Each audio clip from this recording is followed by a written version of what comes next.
নমস্কার বন্ধুরা, এই অসহ্য গরমে খুবই সহজপাচ্য এবং খুবই চটজলদি রেডি হয়ে যায় এমন একটি রেসিপি আজকে আমি আপনাদের কাছে শেয়ার করব। আমি এখানে হাফ বাটি মুগের ডাল নিয়ে নিয়েছি। ডালটা ভালো করে ধুয়ে সামান্য জল দিয়ে ভিজোতে দিয়েছি। আর এখানে আমি একটা বড় সাইজের ঝিঙে নিয়ে নিয়েছি আর দুটো ছোট সাইজের ঝিঙে নিয়ে নেব। এবার আমি ঝিঙের খোসাগুলো ভালো করে ছাড়িয়ে নেব।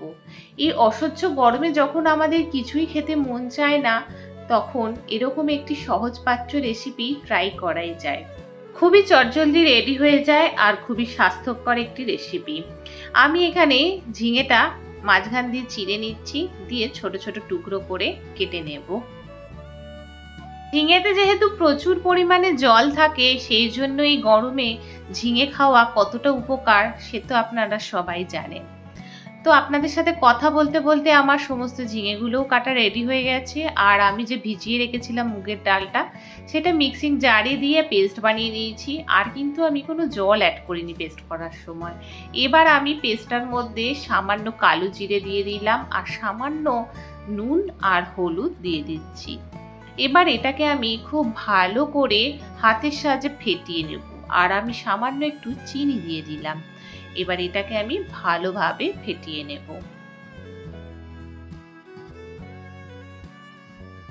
যতটা সুন্দরভাবে এটা মিশ্রণটা ফেটানো হবে, তত বড়াগুলো খুব সফট হবে। ফেটানোর পর আমি 5 মিনিট মতো মিশ্রণটা রেখে দিয়েছিলাম। এবার একটা কড়াই নিয়ে নিয়েছি। কড়াইতে আমি 2 থেকে 3 চামচ সর্ষের তেল দিয়ে দিয়েছি। আর আজকে রান্নাটা আমি সর্ষের তেলেই করব। এবার কড়াইয়ের গায়ে খুন্তি দিয়ে ভালোভাবে তেলটা মাখিয়ে নিয়ে একটা চামচের সাহায্যে বড়ার আকারে মিশ্রণটা দিয়ে দেব। এইভাবে আমি এক এক করে সমস্ত বড়াগুলো ভেজে নেব। নতুন বন্ধুরা যদি আমার চ্যানেলে ভিজিট করে থাকেন, তাহলে আমার চ্যানেলটি সাবস্ক্রাইব করে পাশে থাকা নোটিফিকেশান অল করে দেবেন। তাহলে আমি যখনই কোনো নতুন ভিডিও দেব, আপনাদের কাছে নোটিফিকেশান পৌঁছে যাবে। এইভাবে আমি সমস্ত বড়াগুলো এক এক করে ভেজে নিচ্ছি।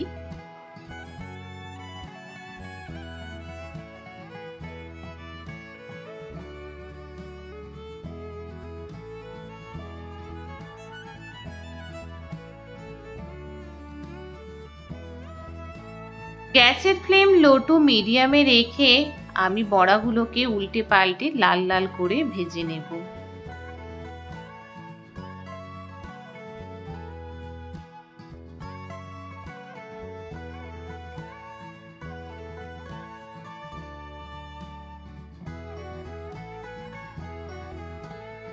সমস্ত বড়া আমার এখানে ভাজা রেডি হয়ে গেছে।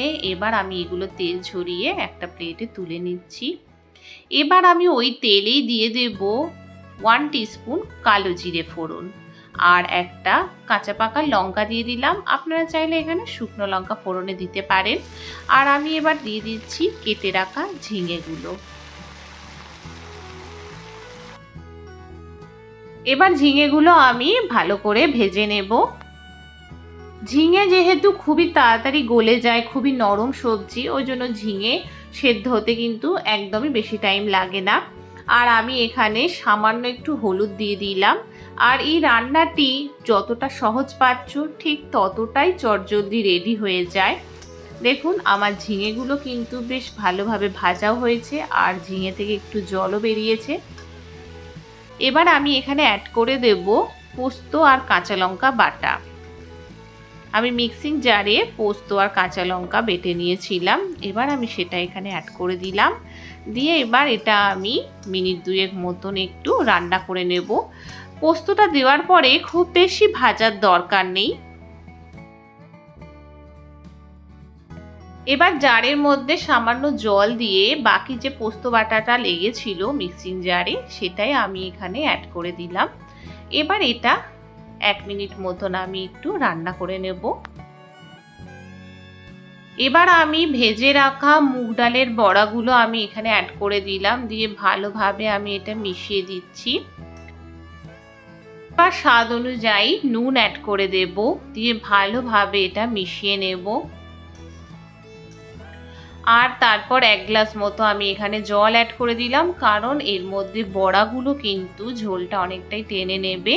তাই জন্য জলটা একটু বেশি পরিমাণে দিয়েছি, আর দুটো কাঁচা পাকা লঙ্কা অ্যাড করে দিলাম। দিয়ে থালা ঢাকা দিয়ে আমি 3 থেকে 4 মিনিট মতো এটা হতে দেব। 3 থেকে 4 মিনিট পর ফিরে এসেছি। দেখুন ঝোলটা বেশ ভালো ফুটে উঠেছে, আর আমার ঝিঙেগুলোও কিন্তু সেদ্ধ হয়ে গেছে। এবার আমি সামান্য এখানে চিনি অ্যাড করে দিয়েছি, দিয়ে ভালোভাবে চিনিটা ঝোলের মধ্যে মিশিয়ে দিলাম।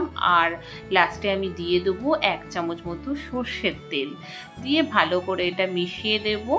আর বড়াগুলোও বেশ ফুলে উঠেছে, বড়াগুলোর মধ্যেও ভালোভাবে ঝোল ঢুকে গেছে। এবার এরকম একটু পাতলা পাতলা ঝোল রেখেই আমি গ্যাসের ফ্লেমটা অফ করে দেবো, কারণ ঠান্ডা হয়ে গেলে ঝোলটা অনেকটাই টেনে নেবে। দেখুন ঠান্ডা হয়ে গেছে, আমি 10 মিনিট পর ফিরে আসলাম। ঝোলটা কিন্তু অনেকটাই টেনে নিয়েছে।